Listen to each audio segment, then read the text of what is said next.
این موتر از که طوری دیده میشه از تخته، پروفیل، ماشین، تایر و غیره وسایل دیگر ایره ساختیم.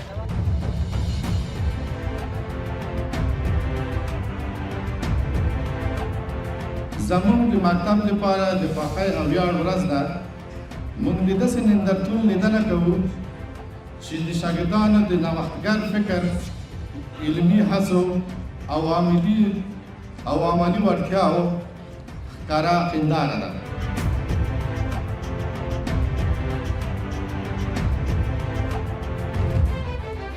جای افتخار ای است که امروز شاگرد صنف 8 ما موتری را ساختن که اگر تشریح بکنه که از چه چیزی ساخته واقعا میگه که هیچ امکانش نیست.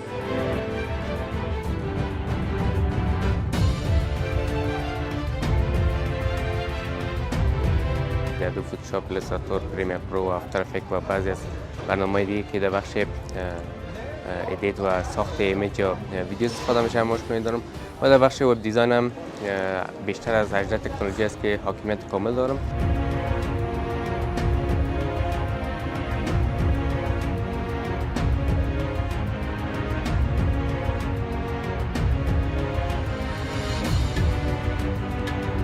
قسمی که میبینین بعد از چند ثانیه خود ربات کار ما رو تحلیل میکنه، انالایز میکنه، بعدش به ما پاسخ میده.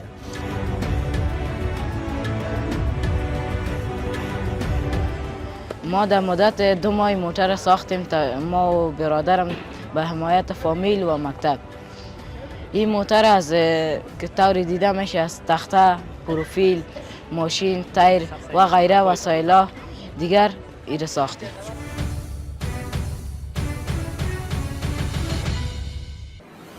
پس صدها نفر اینجا آمدن از جمله فامیل ها و شاگردها پروژه های ما رو دیدن، تشویق کردن. یک تشویق شما سر انگیزه اداره چقدر تاثیر میکنه، شاگرد ما رو چقدر در تکان میاره. 4 نفر شاگرد تنبلی که به درس علاقه ندارن چقدر انگیزه میگیره. بعد از تایم صبح ما تایم 11 بجه طبقه اوناس بود. با صدها مادر خواهر ما آمدن از پروژه های ما دیدن کردن، در پالی از تشویق کردن.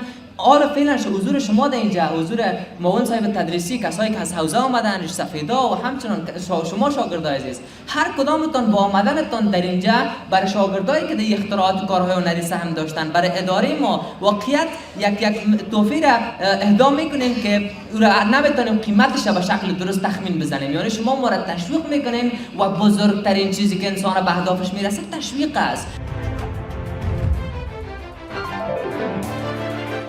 جای افتخار ای است که امروز شاگرد صنف 8 ما موتری را ساختن که اگر تشریح بکنه که از چه چیزی ساخته واقعا میگه که هیچ امکانش نیست. یا او جوانی که وبسایت های جهانی را ایجاد کردن، الیاس جان، شاگرد صنف 10 ما، شاگرد صنف 10 لیسه خصوصی استقلال وطن نمبر 1. اینا اینجا حضور دارن. شطرنجی را که ایجاد کردن، وبسایت هایی را که ایجاد کردن، واقعا وقتی با ما تشریح کردیم میدیدیم که چگونه یک ابتکار و خلاقیت اینا به خرج دادن. این نهایت جای افتخار برای من هست. به حیث یک عضو کوچکی از لیسه خصوصی استقلال وطن برای من یک افتخار بزرگ است.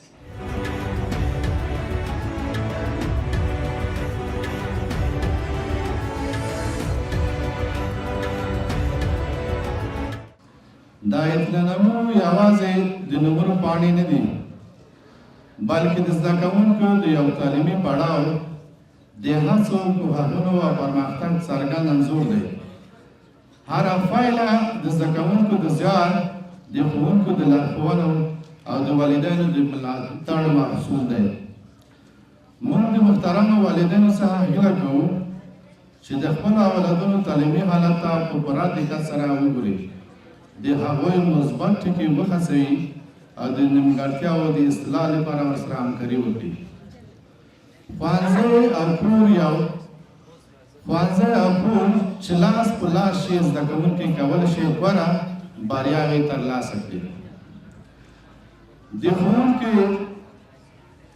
ښوونکو له ناسره کېدونکو هڅو څخه مننه کوم او له زده کوونکو غواړم چې په راتلونکي کې زیات کوښښ وکړي تر څو د علم اخلاق او نظم په برخه کې لا لوړ مقام ته ورسیږي. موږ ژمن یو چې د یو سالم، امن او معیاري تعلیمي چاپېریال د برابرولو لپاره خپلې هڅې جاري وساتو. نن ورځ زموږ د مکتب لپاره د خوښۍ او ویاړ ورځ ده. موږ د داسې نندارتون لیدنه کوو چې د شاګردانو د نوښتګر فکر، علمي هڅو او عملي وړتیاو ښکاره هنداره ده. دا نندارتون ښایي چې زموږ شاګردان کولی شي له زده کړو څخه عملي ګټه واخلي او خپلې نظریې په واقعیت بدلې کړي. دلته وړاندې شوي اختراعات د زیار، صبر او دوامداره هڅو پایله ده.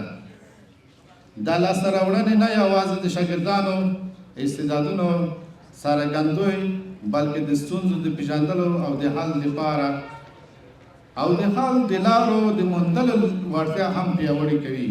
دا ډول فعالیتونه شاګردان د راتلونکو مسؤلیتونو لپاره چمتو کوي.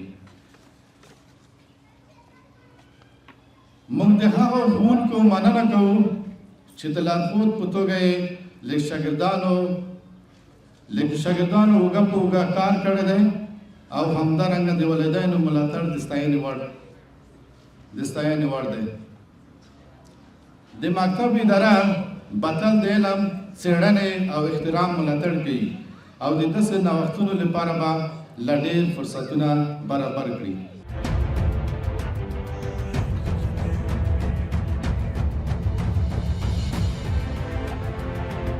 ټولو والدینو څخه مې هیله ده چې خپل اولادونه تشویق کړي، زحمت ورسره وباسئ. یو بل عالم وایي که چېرته غواړي چې آینده دې راحته وي، ښه ژوند ولري، آرامه هوسا ژوند ولري، نو تر 20 کلنۍ پورې یا 13 کلنۍ پورې د خپل زوی سره، اولاد سره خواري وکوه، زحمت وباسه. په ده چې دا همدغه د ده د زده کړې د وخت ده. که چېرته په دغه وخت کې موږ د خپل اولادونو په سمه توګه پالنه وکړه، په سم ډول متعاقب کړو، په سم ډول د ده د زده کړو، د مکتب ته د تګ و راتګو د ده پوښتنه مو وکړه. داسې نه چې د مکتب او د کور او د مکتب ترمنځ زموږ زده کوونکي یا زموږ اولادونه ورک وي.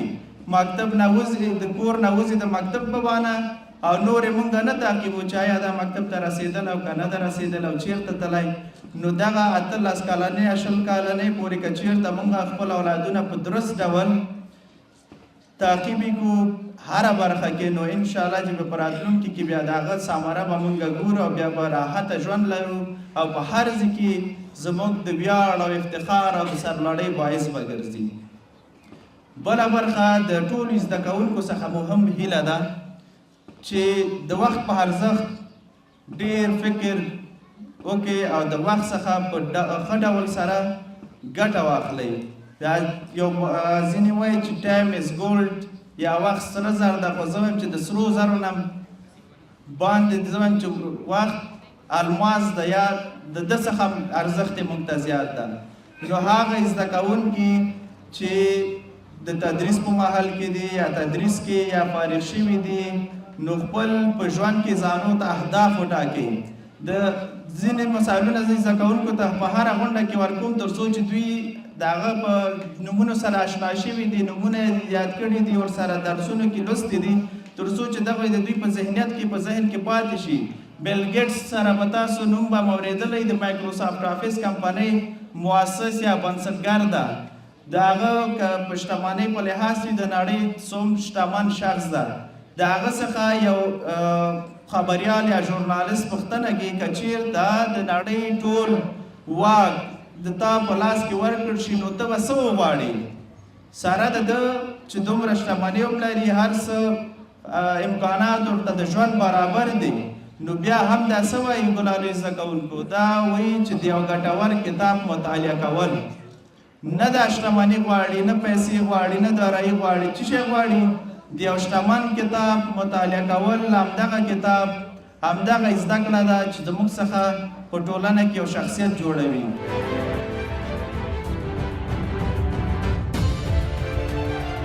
دا چې موږ دلته په خپل مکتب کې دننه په اداره کې د معرف په چوکاټ کې اصول مراعات کړي دي، خو د دې ترڅنګ هر چېرته چې لوښی وي کلک وي. شاید زموږ په هڅو کې به یو څه ناڅه کمی او کاستۍ وي، خو خپله مو چې څومره فکر رسېدلی ده ستاسو د اولادونو لپاره ما د مسؤل مدیر په حیث باندې خپله هڅه کړې ده. له نظمه تر کورنۍ دندې تر لیاقته د استاد تر حاضري پورې، یعنې تاسو باور په خدای وکړئ ستاسو د اولادونو لپاره ما خپل استاد بعضې وخت خفه کړی ده. داسې خفه نه چې خدای مکلالې سره بېلې کړو، خو جدیت مې ورسره کړی ده چې ولې اوس غواړئ والدینو ستاسو پیسې چیرته مصرف شي، په څه ډول سره مصرف شي. راسئ موږ ته کښېنئ، زموږ وخت نه راضایع کوئ. تاسو د خپل اولاد په ښه اصلاح کې موږ ته مشوره راکوئ، کیسې به هم سره وکړو او په دې به هم سره وغږېږو چې ستا په دغه زوی کې یا ستا په دې لور کې په تعلیمي برخه کې دغه ستونزه ده، په څه ډول سره یې حل کړو. ته به یې کورنۍ مشوره راکړې، موږ به له دې خوا نه د نهاد مشوره درکړو او وبه کولی شو چې خپل ستاسو دغه زوی یا اولاد چې ده په ښه ډول سره تربیه شي.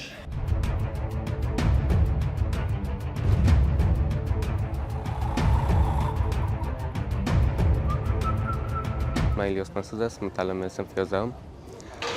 ضمن از اینکه مصرف درس‌های مکتب هستم، در کالج در بخش وب دیزاین و گرافیک دیزاین هم فعالیت میکنم که در بخش وب دیزاین مدت 4 سال میشه و در بخش گرافیک دیزاین مدت 7 سال میشه که در بخش گرافیک دیزاین تمام برنامه‌های ادوبی مانند ادوب فتوشاپ، ایلاستراتور، پریمیر پرو و افتر افکت و بعضی از برنامه‌های دیگه که در بخش ادیت و ساخت ایمیج یا ویدیو استفاده میشه مشکلی دارم و در بخش وب دیزاین هم بیشتر از 18 تکنولوژی است که حاکمیت کامل دارم که دیگه 18 تکنولوژی 3 تایش زبان بین‌المللی میشه که در بخش وب دیزاین بیشتر از 80 پروژه ساختیم که شامل پروژه خرد و کلان می باشه که امروز میخوام یکی از پروژه‌ای که دمی اواخر ساختیم به شما معرفی کنم.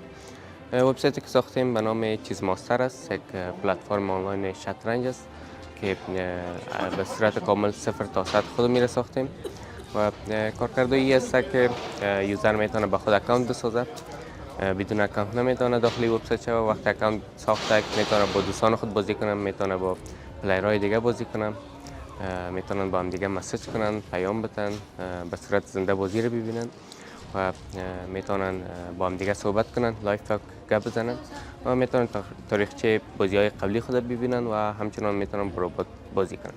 خب من وبسایت نشون میدم. وبسایت ما که است در آدرس چیز -elias.versal.app به این آدرس ما میتونیم دسترسی پیدا کنیم.